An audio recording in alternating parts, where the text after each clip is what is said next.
जय हो।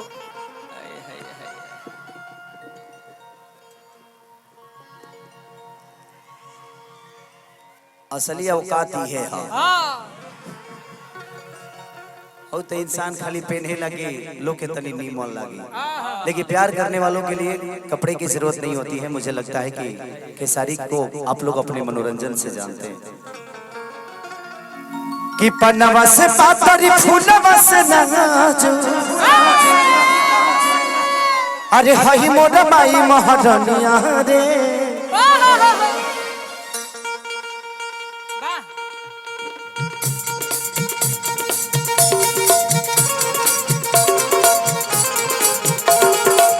पन्नवा से पातरी फूलवा से नाजो, हई मोर माई महारानिया रे।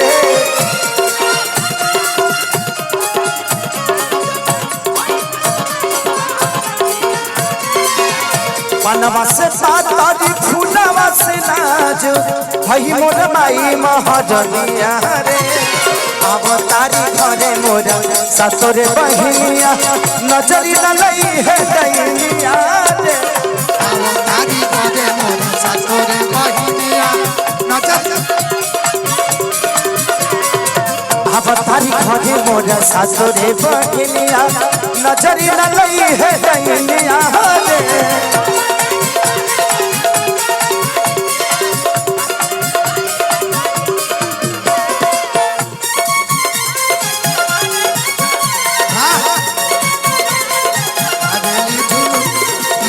भैया झुलुआ झुलावे, भैरो भैया झुलुआ।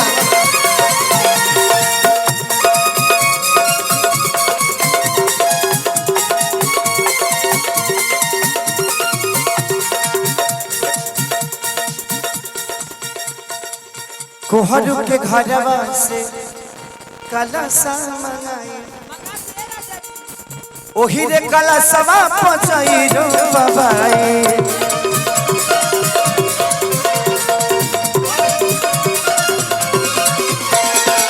कोहरू के घरवा से कलशा मंगाई, ओही रे कलशवा पचई रो बाबाई।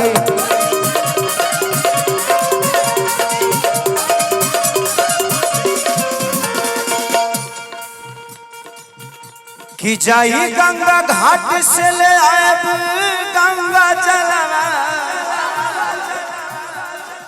माई लाई हम बनिया रे।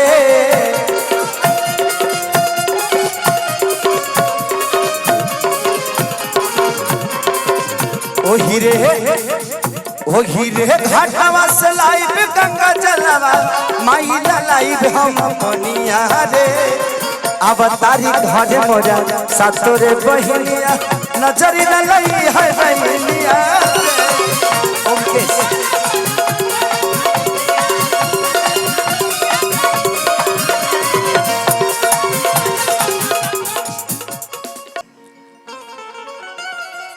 अखिलेश बाबा से पूछा करना सस्ता पड़ता नहीं करियो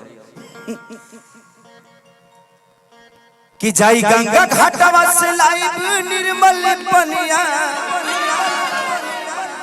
कि जाई गंगा घाटवा से लाइब गंगा जलवा, अरे लाइब निर्मल पनिया रे।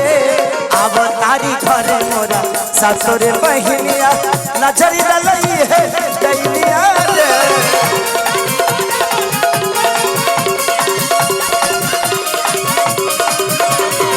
अब तारी घरे मोरा ससुरे बहिनिया, नजरी न लई है दैनिया रे।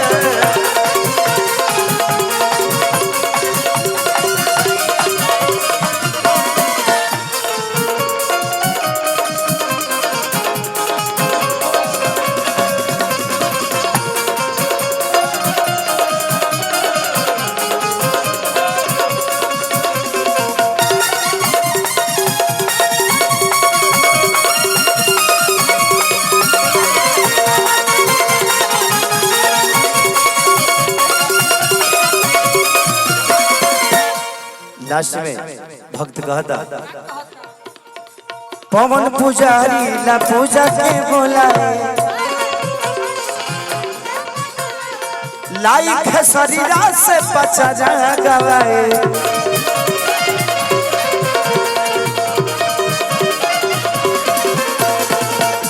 इधर है। अरे अरे आइए नरेंद्र भैया, हमारे देवरिया डिस्ट्रिक्ट से ही है नरेंद्र भैया। इनका कार्य बहुत पहले बहुत पहले भारतीय कैसेट में मैं जब वहां पे मैं झाड़ू पोछा करता था तभी ये स्टार था, और आज भी हमारे दिल में स्टार है। दुनिया के लिए क्या ये मायने नहीं रखते। उस समय इनका गाना बहुत चलता था। मैं छोटा था तो मैं भारतीय कैसेट एक कंपनी थी जिसमें मेरा काम था सिर्फ बर्तन धोना, झाड़ू लगाना। तो वहां पे भैया हमेशा अक्सर जाया करते थे। महेश परदेसी उस समय थे हम लोग के साथ में। तो दिल से प्रणाम कि भैया आज आप इस कार्यक्रम में हैं, और मैं चाहूंगा कि एक कलाकार होने के नाते एक जोरदार आप अपने जिला के उस व्यक्ति के लिए बजाइए जो धरोहर है आप सबके लिए। Thank you. अच्छा, आपका बेटा है, ये भी गाता है। बाप का नाम रोशन करना बेटा, ठीक है। Thank you thank you. कि पूजला बोलवले बानी पवन पुजारी, साथे अखिलेश बाबा यौरी खेसारी। जिंदा राइटर। कि पूजला बोलवले बानी पवन पुजारी, साथे अखिलेश यौरी बबुआ खेसारी।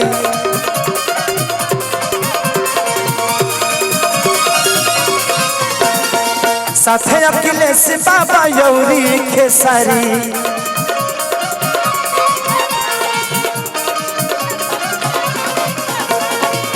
जाई बहजरिया से लेके हम आई,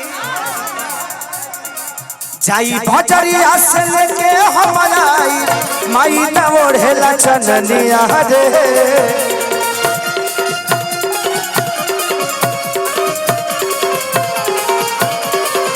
जाई बहजरिया से लेके हम आई।